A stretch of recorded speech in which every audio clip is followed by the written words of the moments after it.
Bajo estas vastas llanuras hoy desiertas y azotadas por el viento y la arena, se halla una de las cunas más importantes de la civilización. Fue aquí, en Mesopotamia, donde surgieron las primeras ciudades y la escritura. Toda la historia de Oriente Próximo se origina en la Baja Mesopotamia.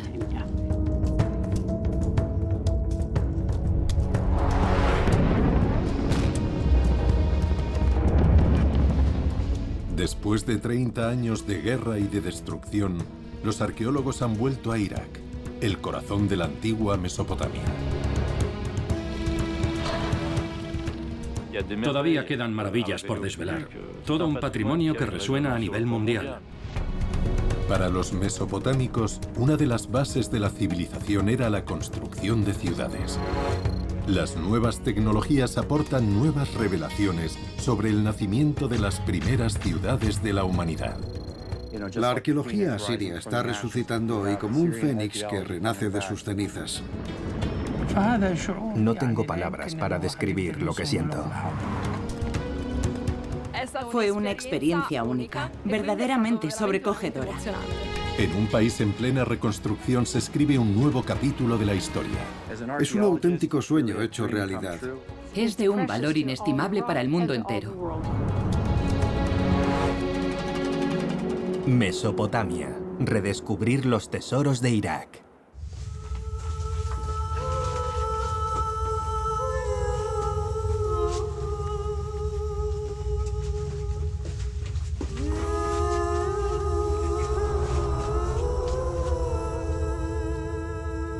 A mediados del siglo XIX, en el corazón del Imperio Otomano, los arqueólogos europeos descubren las primeras huellas de las civilizaciones mesopotámicas. Una parte de sus fabulosos descubrimientos acaba expuesta en los grandes museos de París, Londres o Berlín. A orillas del Tigris y del Éufrates se están identificando poco a poco los emplazamientos de decenas de ciudades, mucho más antiguas que las de los griegos, los romanos o las de los antiguos egipcios. Su exploración revela los vestigios de gigantescos palacios y templos de adobe y decenas de miles de textos inscritos en la escritura más antigua de la humanidad, la cuneiforme. Esta escritura, inventada hace más de 5.000 años, sería usada durante 3 milenios por varios pueblos que hablaban en ocasiones idiomas muy distintos entre sí. En Mesopotamia no hubo una única civilización, sino varias sucesivas.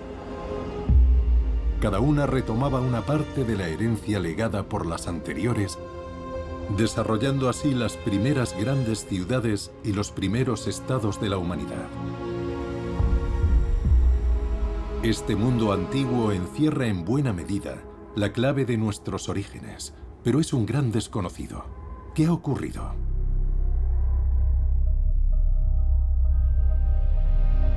El corazón de la antigua Mesopotamia es el actual Irak.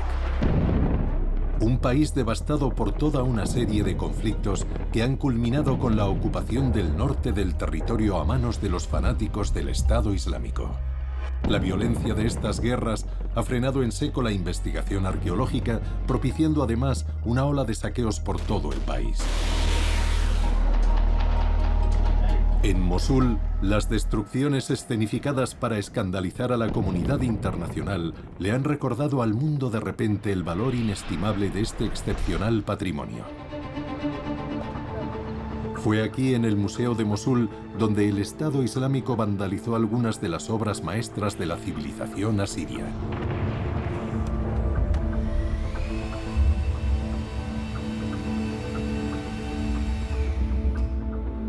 Desde la liberación de Mosul en 2017, el equipo de este museo ha acometido una tarea inimaginable: la restauración de 5 estatuas monumentales destruidas con explosivos y a golpe de martillo por los terroristas antes de su partida. Luchamos contra el tiempo. Hacemos todo lo posible por remontar el curso del tiempo, para restaurar estas piezas y devolverles la vida, y de paso devolvérsela a este museo.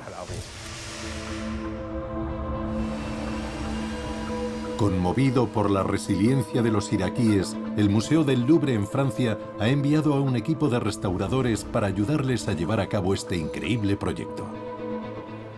El Museo del Louvre nos encomendó la formación de un equipo de restauradores acostumbrados a trabajar en esta clase de problemas, a resolver puzzles de grandes dimensiones. La idea era acudir a Mosul con frecuencia para formar y acompañar al equipo del museo. Para los iraquíes, esta reconstrucción es ante todo un trabajo de memoria. Por eso, para que nadie olvide lo que les sucedió, las obras se restauran conservando las huellas de la violencia que estuvo a punto de aniquilarlas.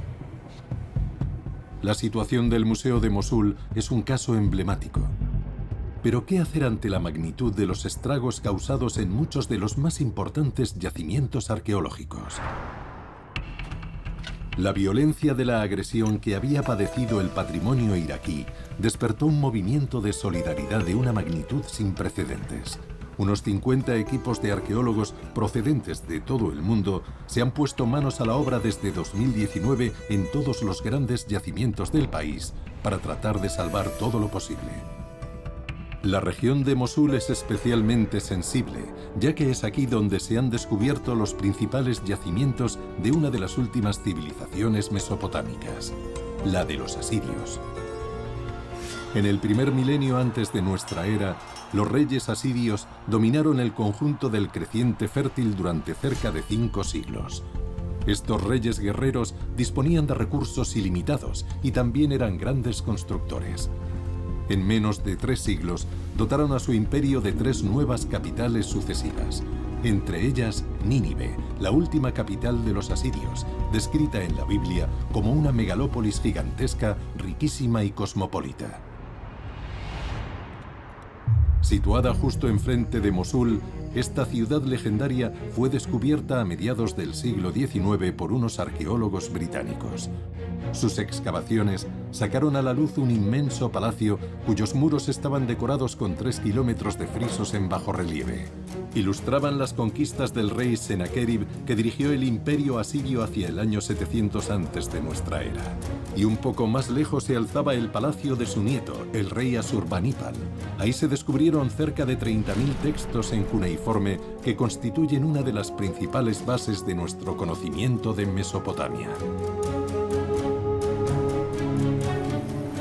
Durante cerca de un siglo, los arqueólogos acudieron con regularidad a inspeccionar la colina principal del yacimiento.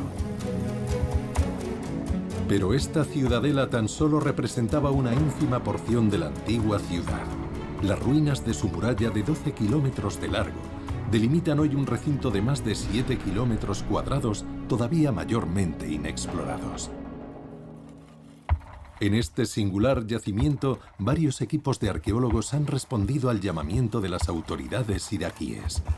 Su misión es doble: tratar de reparar los destrozos causados por el Estado Islámico y acometer con urgencia la exploración de los vestigios desconocidos de Nínive, para entender mejor la organización de esta megalópolis antigua.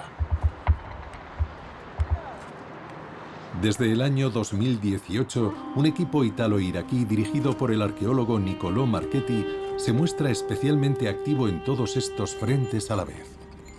Son conscientes de la terrible amenaza que todavía se cierne sobre el yacimiento. En el siglo XIX, Mosul era una pequeña ciudad situada al oeste de Nínive. En las últimas décadas, el desarrollo urbano se ha intensificado alrededor del yacimiento. La ciudad ha penetrado incluso en su interior, condenando definitivamente cerca de 1/3 de su superficie. De los 4 millones de habitantes con los que cuenta hoy Mosul, 900.000 han perdido su hogar durante la guerra y tratan de realojarse en un frenesí de reconstrucción que caracteriza todo el país. ¿Cómo preservar este excepcional yacimiento y todo lo que le queda por revelar a las generaciones venideras? Para proteger Nínive de la presión urbana, Niccolò Marchetti y la Universidad de Bolonia han propuesto a las autoridades de Irak aunar sus fuerzas en un ambicioso proyecto: convertir el yacimiento en un parque arqueológico que podría constituir un importante polo de atracción turística para Mosul. El equipo ha iniciado su labor con la restauración de una de las puertas de la antigua ciudad que era motivo de orgullo para los habitantes de Mosul antes de ser arrasada por el Estado Islámico en 2014. Es la Puerta de Hadad, así llamada por el dios del trueno de los asirios. Tras despejar la tierra y la grava acumuladas, una excelente sorpresa aguardaba a los arqueólogos. El arco de adobe de 10 metros de alto por el que el rey Sennacherib penetraba en su capital se mantenía en pie.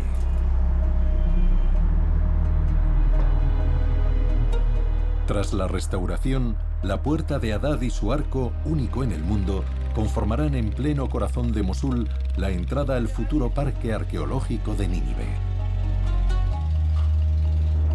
En el interior del edificio, las excavaciones también han sacado a la luz una serie de losas verticales u ortostatos que bordeaban los muros. En sus inscripciones, grabadas hace 3000 años, resuenan de nuevo las palabras del rey constructor. Esta inscripción dice: yo, Sennacherib, rey de Asiria, rey de las 4 partes del mundo, he construido las murallas de Nínive y les he puesto por nombre el terror de mis enemigos. Todas estas losas llevaban una inscripción, pero en su reverso, ya que estaban destinadas a los dioses, no a los seres humanos. Allá donde van a restaurar todo lo que se propuso destruir el Estado Islámico, los arqueólogos llevan a cabo nuevos descubrimientos. A unos pocos cientos de metros de allí, un equipo iraquí-estadounidense que se dedicaba a restaurar otra de las puertas de la ciudad antigua ha efectuado a su vez un descubrimiento extraordinario. Estábamos excavando, descendiendo desde la superficie, cuando nos encontramos con la parte superior de unas losas. Pensamos que eran idénticas a las del vestíbulo, que no presentan ninguna decoración. Pero con la iluminación adecuada reparamos en varias losas decoradas con motivos que representaban un paisaje montañoso. Primero pensamos que era cosa de nuestra imaginación. Pero según bajábamos, cada palada de tierra que extraíamos nos descubría unos relieves en un estado de conservación increíble y que seguramente fueron realizados para el palacio de Sennacherib.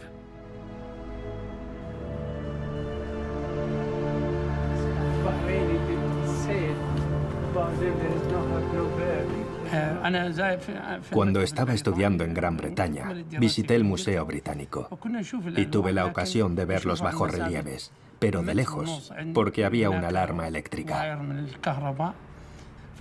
y no te dejaban acercarte. Ahora me puedo sentar justo delante de los bajorrelieves y los puedo tocar con la mano. La verdad es que no tengo palabras para describir lo que siento.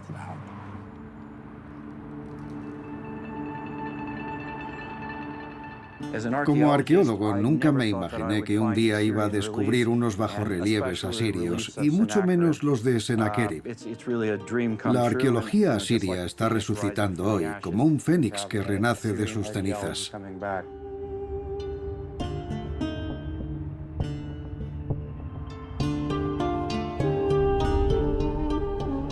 Estos hallazgos que han efectuado nada más arrancar las excavaciones son muy esperanzadores.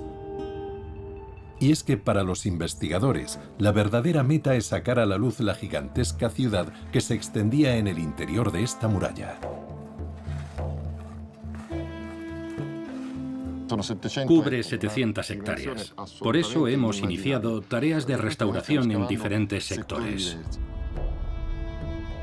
Pero ¿cómo se escoge dónde es prioritario excavar en este inmenso terreno? Para tratar de hacerse una primera idea de la organización de esta ciudad, el equipo ha decidido sacar partido de las 11 enormes zanjas cavadas con apisonadoras por el Estado Islámico en diferentes puntos del yacimiento para almacenar en ellas combustible y cereales.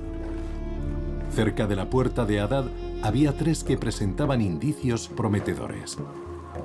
En la sección de una zanja apreciamos señales de suelos embaldosados, muros y mamparas. Así que decidimos excavar en esa zona porque claramente había una construcción muy compleja. Y lo que descubrieron superó todas sus expectativas. En esta zona de aquí, y también en esta de aquí, y aquí, hemos descubierto una cantidad ingente de tablillas de arcilla.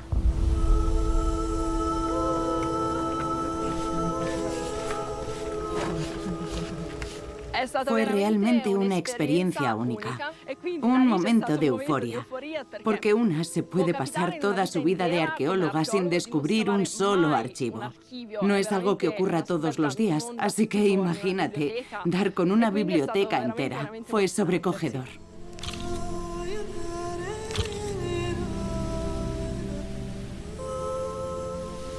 Este conjunto de un centenar de tablillas era el primero que se exhumaba en Nínive desde las excavaciones del siglo XIX.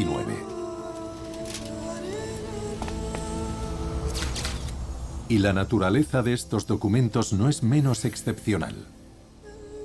No son documentos administrativos, sino textos científicos, literarios, religiosos, mágicos. Lo más extraordinario de todo es que la mayoría no son copias, sino textos únicos, nuevos, compuestos en los últimos años del Imperio Asirio. Mientras estudian todos esos textos originales, los últimos descubrimientos ya han arrojado luz sobre la naturaleza del edificio en el que fueron encontrados. Hoy pensamos que este lugar era un scriptorium. Era el lugar en el que se llevaba a cabo el grabado de las tablillas. Y eso también es un hallazgo excepcional.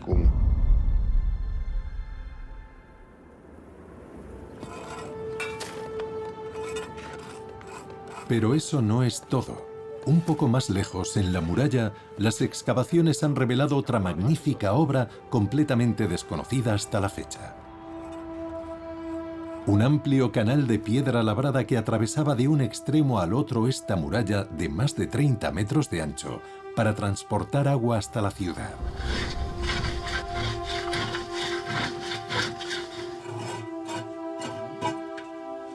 Este canal mide 42 metros de largo. Los ingenieros de Sennacherib desarrollaron unas técnicas de construcción excepcionales.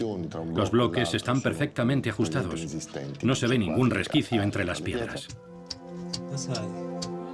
Para abastecer de agua su enorme capital, Sennacherib había hecho construir 5 siglos antes que los romanos una inmensa red de canales que comprendía varios acueductos monumentales.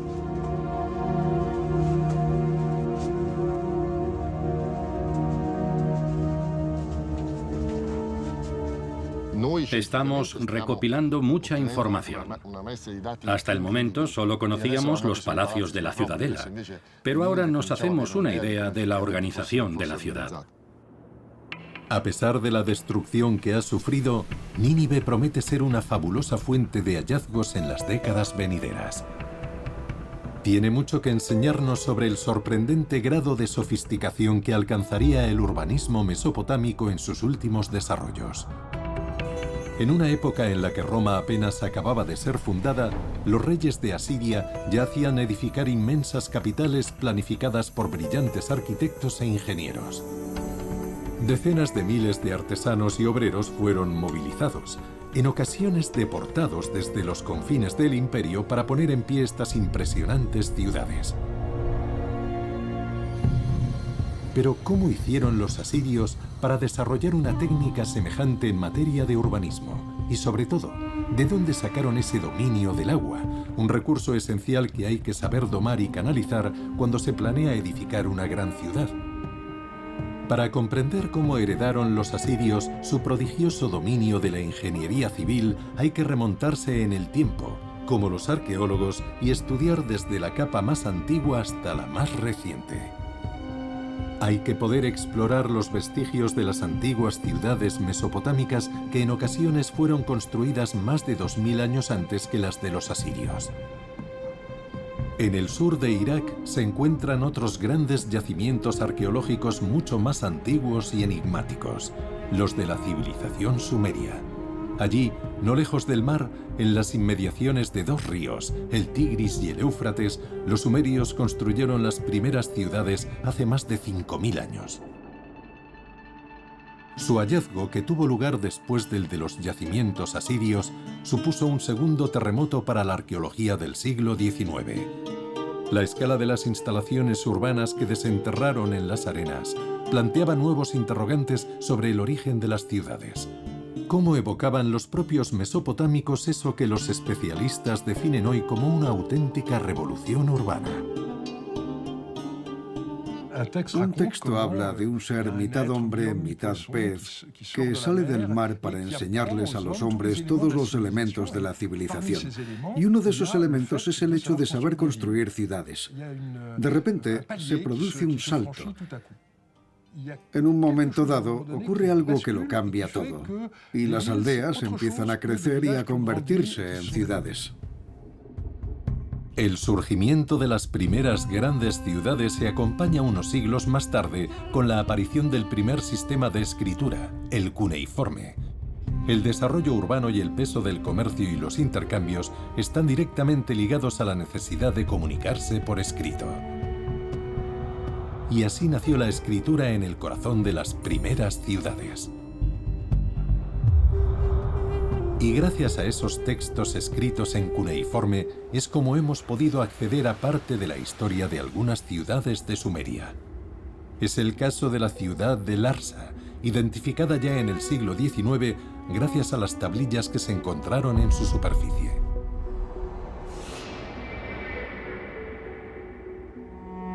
Aislado en mitad del desierto, el yacimiento ya ha sufrido décadas de saqueos cuando el francés André Parrot comienza sus primeras excavaciones en 1933. Allí descubre los vestigios de una de las puertas de la ciudad y los de un vasto palacio. Los primeros objetos que confía al Louvre son testimonios del periodo de auge de Larsa, hace más de 4000 años. Más tarde, en 1960, los arqueólogos desvelan un enorme edificio de más de 300 metros de largo que dominaba la ciudad. Un gran templo dedicado al dios del sol y de la justicia, Shamash. En Mesopotamia, los templos no son lugares para la oración. Son las moradas en las que reside la divinidad. Tiene una habitación para dormir y una sala de banquetes donde come. Una de las características de la religión mesopotámica es ese aspecto tan concreto del culto. La envergadura de este monumento apunta al papel central que desempeñaron los templos en la creación de las primeras ciudades sumerias. Cada una de ellas se concebía antes que nada como el lugar de residencia de una deidad. Cada ciudad tiene una divinidad principal. Si nos fijamos en el plano de las ciudades, el santuario de la divinidad principal se sitúa siempre en el centro. Cuanto más crecían las ciudades, mayores eran los santuarios. Los dos fenómenos se reforzaron mutuamente. En 1985, el análisis de una serie de fotografías aéreas de la zona permite vislumbrar las verdaderas dimensiones de la ciudad de Larsa. Desvelan debajo de la superficie las huellas de decenas de construcciones. Forman un esbozo del plano de la ciudad atravesado por los grandes ejes que parecen estructurar el conjunto. Había unas grandes marcas blancas surcando una buena porción de la zona. Algunos pensaban que debía de ser el trazado de unas calles anchas o unas avenidas, y otros creían que a lo mejor eran unos canales. Pero justo cuando parecía que ese descubrimiento permitiría entender mejor la organización urbana de una ciudad sumeria, toda la región se sumió en la guerra. El conflicto con Irán y las dos guerras del Golfo impidieron acceder al terreno durante 30 años y el yacimiento quedó abandonado a merced de los saqueadores.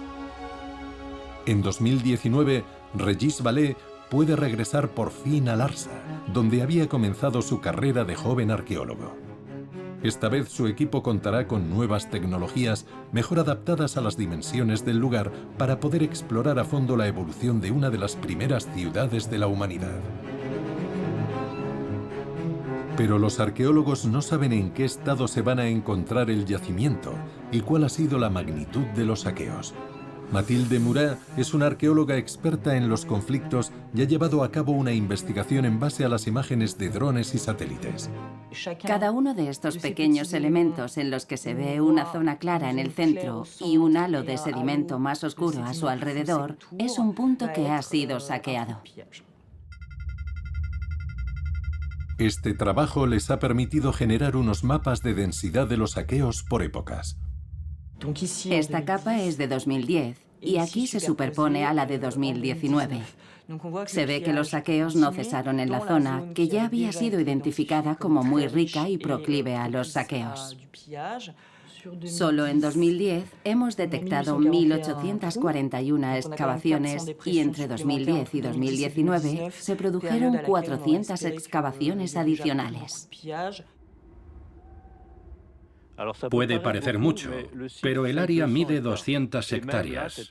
Es más, este mismo año hemos descubierto que la superficie era aún mayor si cabe, porque se extiende hacia el norte. Además, el yacimiento se ve periódicamente cubierto de arena arrastrada por los vientos del desierto.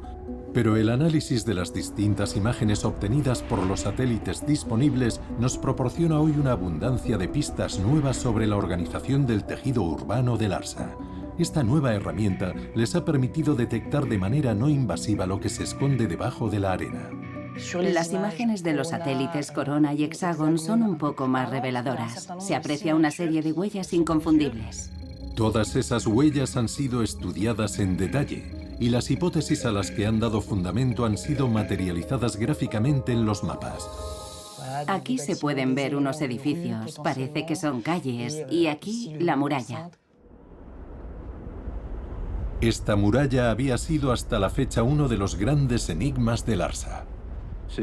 La muralla está documentada en los textos de la época, pero no quedaba casi ninguna huella en toda la zona, lo que no dejaba de ser sorprendente. Una serie de análisis geomagnéticos llevados a cabo por Lionel Darras ha permitido obtener por primera vez una imagen del trazado de la muralla de la ciudad en el segundo milenio antes de nuestra era. Hay que imaginarse un muro que podía medir 30 metros de ancho y más de 15 metros de alto. O sea que estamos hablando de una construcción absolutamente colosal. Lo más seguro es que hubiera que movilizar a la mayor parte de la población durante meses para construirla.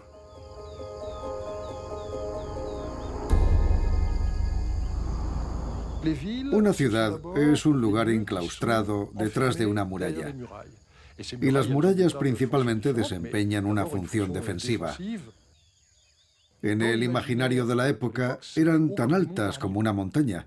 En medio de un mundo tan sumamente plano como aquel, la gente tenía la sensación de que su ciudad se podía ver desde lejos gracias a estas construcciones.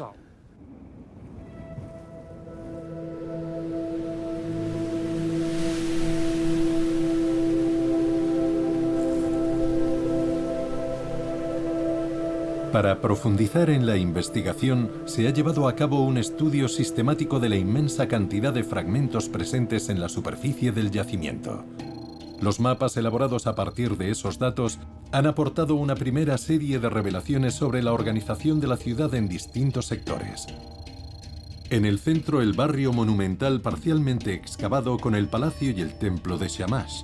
En el este, las vasijas y objetos desenterrados delatan que había un sector residencial de un nivel bastante alto.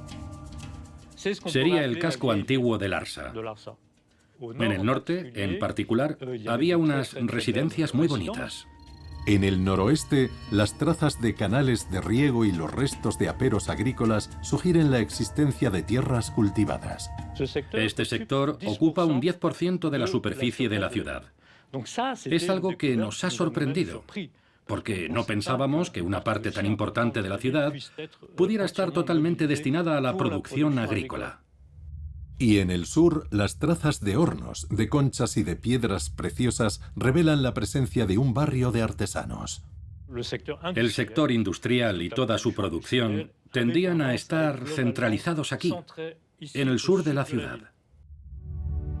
Así pues, en los albores del segundo milenio, el desarrollo de estas ciudades sumerias ya conllevaba su organización por barrios con funciones claramente especializadas. Pero eso no es todo. El equipo de Regis Vallée ha podido responder a una pregunta fundamental que planteaba el lugar. Y lo que han descubierto los ha dejado totalmente deslumbrados. La gran pregunta es cómo, en el segundo milenio, se pudieron dar aquí unas formaciones urbanas tan importantes, teniendo en cuenta que en estas latitudes la disponibilidad de un volumen suficiente de agua era vital. El primer indicio surgió en los años 30, con el estudio geofísico de la puerta monumental de la ciudad por parte de André Parrot.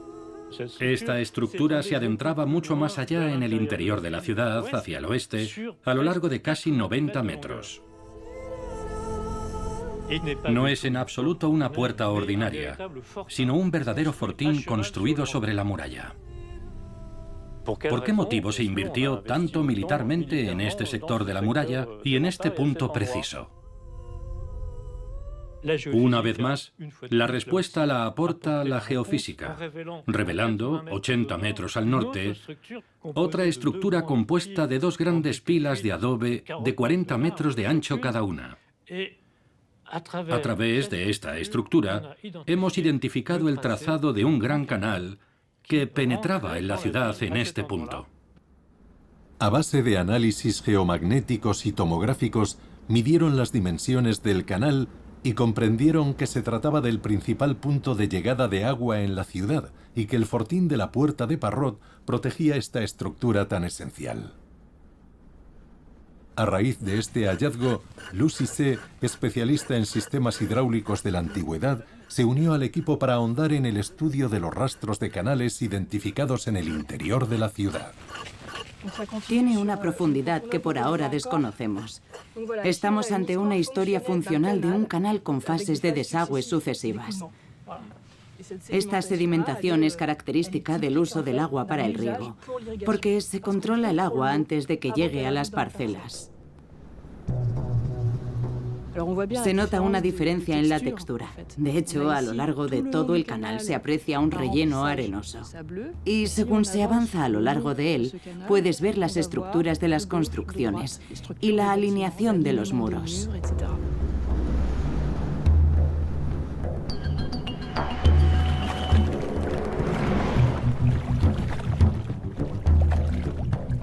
Es la primera vez que se cartografía la totalidad de la red hidrográfica de una ciudad mesopotámica del segundo milenio.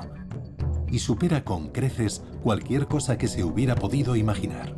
Nos sorprendió la densidad de la red, la abundancia de canales de gran tamaño, de hasta 20 metros de ancho.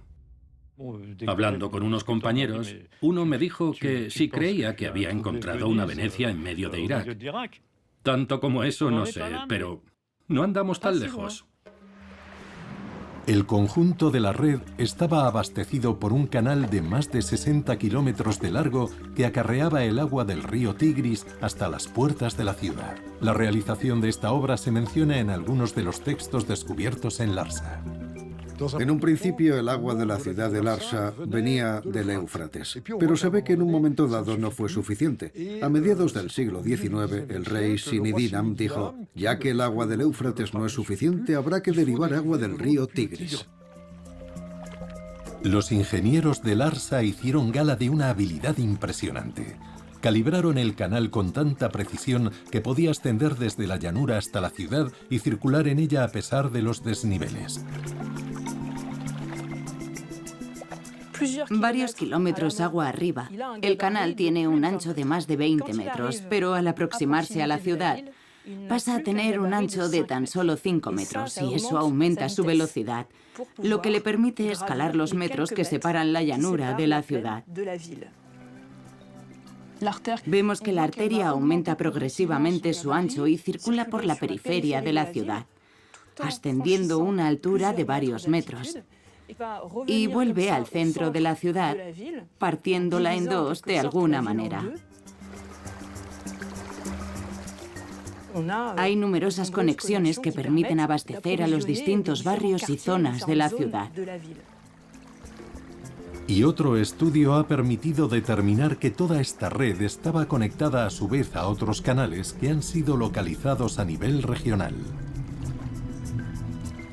Al suroeste de la ciudad había unos grandes canales que unían Larsa a Uruk, que se halla exactamente a 25 kilómetros de Larsa. A principios del segundo milenio, Uruk, Eridu y Larsa, las ciudades más antiguas de la humanidad, estaban conectadas entre sí por una compleja red hidráulica. Hay cantidad de menciones a los barcos que se usaban para transportar los cereales tras la cosecha, y también hay textos que aseguran que las divinidades se desplazaban en barco. La extensión de las construcciones sugiere que desempeñaron un papel esencial en el desarrollo de estas ciudades a lo largo del tercer milenio antes de nuestra era. Pero ¿cómo aprendieron los antiguos sumerios a dominar el agua para construir las primeras ciudades de la humanidad?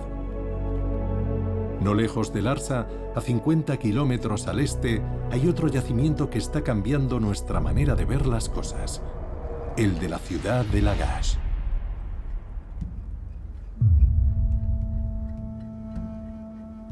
Lagash conoció su apogeo hace 5.000 años, es decir, 400 años antes que la ciudad de Larsa. Ahí, un equipo de arqueólogos iraquíes y estadounidenses ha hecho una serie de descubrimientos que están revolucionando lo que sabemos del origen de las primeras ciudades. Dirige la excavación Holly Pittman, de la Universidad de Pensilvania. Es uno de los yacimientos más grandes, por no decir que el más grande, en el tercer milenio antes de Cristo, en el sur de Mesopotamia, 4 kilómetros de largo por 2 kilómetros de ancho. Es absolutamente fantástico, porque nos permite acceder a un periodo que es el de la aparición de las ciudades y de los primeros estados. En este yacimiento podemos estudiar ese periodo en profundidad y en todos sus aspectos. Fue el antiguo profesor de Holly Pittman, el arqueólogo Donald Hansen, quien dirigió las primeras excavaciones entre 1968 y 1990. Al descubrir el yacimiento, Holly Pittman fue inmediatamente sensible a su particular atmósfera. Toda la historia de Oriente Próximo se origina en la Baja Mesopotamia. Así que cuando vine aquí, en 1990, me enamoré de este sitio. No he trabajado en ningún otro lugar en el que me haya encontrado a una población que estuviera tan conectada física, espiritual y emocionalmente con la antigüedad. Estamos en pleno territorio de los sumerios. El respeto por el lugar es absoluto. Aquí no se ha producido ningún saqueo porque es un lugar de un valor inestimable para todo el mundo. Como todos sus compañeros arqueólogos que trabajaban en los yacimientos mesopotámicos, Holly no ha podido acceder a las excavaciones de Lagash durante los 30 años de guerra que azotaron Irak. Y como ellos, ha vuelto con un equipo curtido en las nuevas herramientas tecnológicas que caracterizan la arqueología en el siglo XXI. Todo el mundo está formado en su uso. Las prospecciones de la superficie se efectúan con unas tabletas georreferenciadas y el GPS está a la orden del día. Cada 50 metros realizan un muestreo de los elementos presentes en la superficie para confeccionar un primer mapa de la ocupación del lugar. Han cubierto sus 700 hectáreas en un tiempo récord gracias a la motivación del equipo de operadores asociados a la excavación, que se han formado sobre el terreno. Este es el resultado de 2 tandas de prospecciones. En primavera, cubrieron el 60% de la superficie del yacimiento y en otoño rematarán la faena. El mapa apunta a una distribución muy irregular del material arqueológico en la superficie del yacimiento de Lagash, lo que apunta a que la forma de la ciudad era muy insólita. Para tratar de entender su organización, Paul Zimmerman toma una imagen aérea tras otra con sus drones.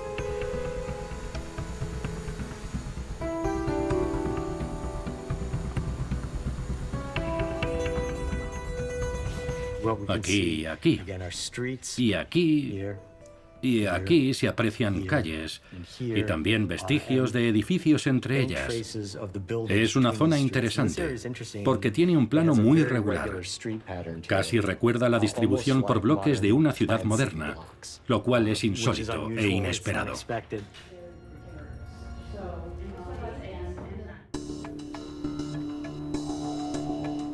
El análisis magnetométrico sistemático arroja una nueva luz que se suma a las imágenes aéreas y a las prospecciones.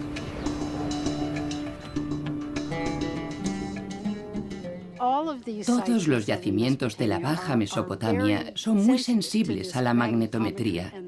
Actualmente, nuestro reto es interpretar las señales reveladas por el magnetómetro o las imágenes aéreas. Hay toda una nueva gramática visual que los arqueólogos están aprendiendo a dominar. Vemos hornos, carreteras, edificios, algo que pensamos que son canales, y estamos tratando de entender cómo interactuaban esos elementos entre sí y si son contemporáneos o no. Todas las fases del proyecto se registran en 3 dimensiones e inmediatamente son archivadas en una inmensa base de datos geográficos. Poco a poco cobra forma un auténtico barrio industrial, enteramente dedicado a la alfarería. Es la primera vez que los arqueólogos hallan unas instalaciones de este tamaño en el tercer milenio.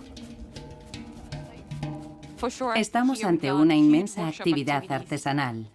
Aquí se llevaban a cabo todas las etapas de la producción de cerámica, con numerosos hornos y otras instalaciones ligadas a esa producción. Para que os hagáis una idea, Lagash se parece a la ciudad de Trenton, que es una ciudad industrial, la cual está situada cerca de Nueva York. Cuando coges el tren de Nueva York a Filadelfia o a Washington, pasas por debajo de un puente en el que pone Trenton lo fabrica y el mundo lo utiliza. Y pienso que Lagash era ese tipo de centro industrial. Pero el yacimiento tiene otra peculiaridad, que ha conducido al descubrimiento de algo que podría cambiar por completo nuestra visión del nacimiento de las ciudades. Lagash está bordeada de antiguas zonas pantanosas, hoy desecadas en parte, pero que todavía conocen una transformación espectacular en cuanto reciben una cantidad suficiente de precipitaciones. El ecosistema cambia de la noche a la mañana. Con el agua suficiente, todo se transforma. Aparece un gran lago de un azul muy puro. Hay ranas, tortugas, un montón de peces y pájaros que vienen de todas partes. El lugar es el mismo, pero los sonidos y los olores son muy diferentes. Cobran una nueva vida. Hasta hace unos 100 años aproximadamente, los pantanos se extendían también en el sur. Lagash se encontraba realmente en una isla.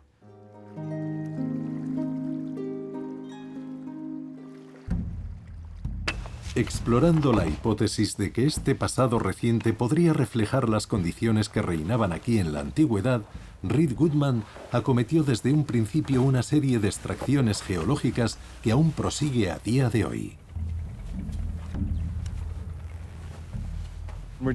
Hemos sondeado distintos puntos de la zona para hacernos una idea del entorno de la ciudad antigua. Había cieno, había arcilla y arena. El color nos puede indicar si era una marisma o un terreno agrícola.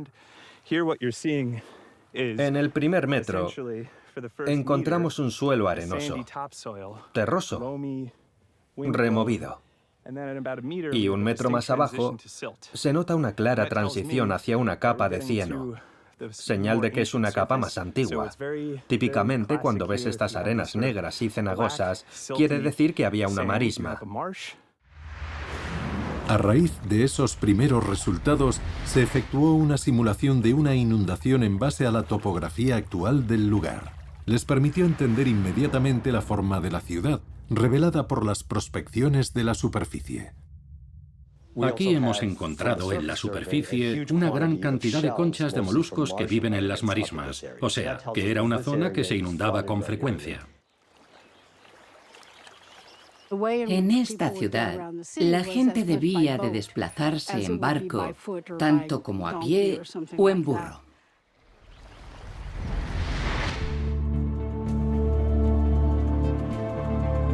En 2021, con la ayuda de una empresa de minería iraquí, pudo ahondar en sus primeros resultados a través de una serie de exploraciones del subsuelo para tratar de entender la evolución de este entorno a largo plazo y a la escala de la región. Hemos podido descender 25 metros bajo la superficie y obtener una muestra de una calidad excepcional. Documenta 25.000 años de la historia de este entorno. Es una mina de información sobre la evolución de este paisaje.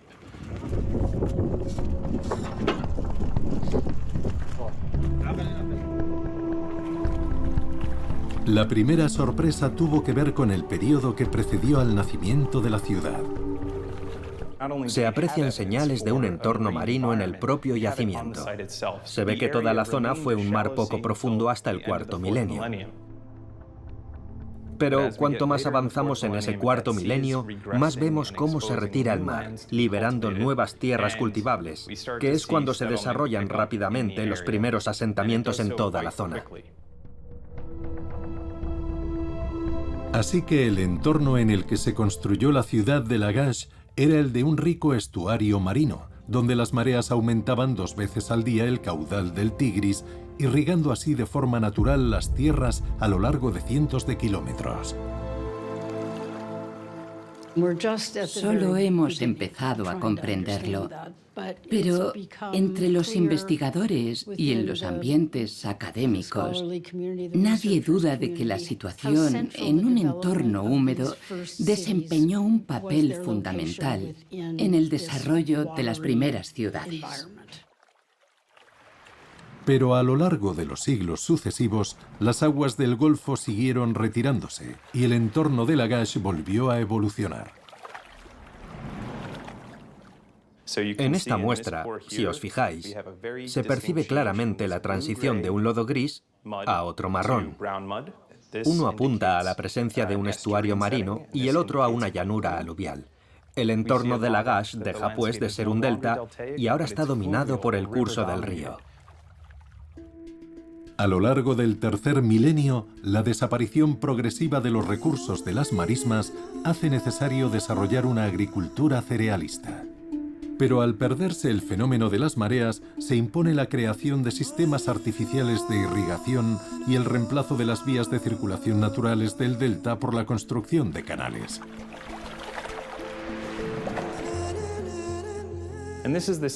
Los textos de esa era hablan de la construcción de canales por los reyes de Lagash y de la importancia de la irrigación para preservar la grandeza del reino, de la ciudad y de sus dioses y diosas. Estos descubrimientos sugieren que la agricultura no habría sido, como se pensaba, el punto de partida del fenómeno urbano. Su desarrollo, al igual que el de las redes de canales, sería más bien fruto de la extraordinaria capacidad de adaptación de las primeras ciudades, nacidas de la riqueza de un entorno de marismas que de repente se enfrentaron a una serie de cambios ambientales extremos. Estamos en los inicios de una nueva manera de concebir el nacimiento de las ciudades en la región. Y creo que de aquí a 10 o 15 años, esa es la historia que se contará. El regreso de los arqueólogos a Irak permitirá comprender mejor todo lo que les debemos a los mesopotámicos, cómo fueron capaces los antiguos sumerios de concebir las primeras grandes ciudades de la humanidad, desarrollar un extraordinario dominio del agua y transmitir ese legado a las civilizaciones que los sucedieron. Mucho antes del ingenio griego, existió un ingenio mesopotámico, un derroche tecnológico que está en la misma base de nuestras civilizaciones y que culminó en el primer milenio antes de nuestra era con las gigantescas megalópolis de los antiguos asirios. Las maravillas que resurgen y las visiones que cobran forma en las bases de datos de los investigadores nos revelan la increíble riqueza de todo un patrimonio que sigue pendiente de descubrir. Es de un valor inestimable, no solo para la gente de aquí, sino para el conjunto de Irak y para el mundo entero. Para la identidad nacional iraquí, la arqueología tiene una importancia fundamental, y no solo desde el punto de vista científico y de la investigación, sino desde el punto de vista de la identidad y de la cultura. Como un libro dejado a medias antes de ser retomado, toda una página olvidada de la historia humana nos vuelve a desvelar hoy sus secretos. Algunos yacimientos han sufrido mucho, pero esos desperfectos no impiden que aún queden muchas cosas por descubrir. Pero para que ese renacimiento y el esplendor de las ciudades mesopotámicas vuelva a ocupar su lugar en el corazón de Irak, todos saben que el país y sus habitantes han de gozar por fin de una paz duradera alrededor de ellas, y puede que en parte gracias a ellas.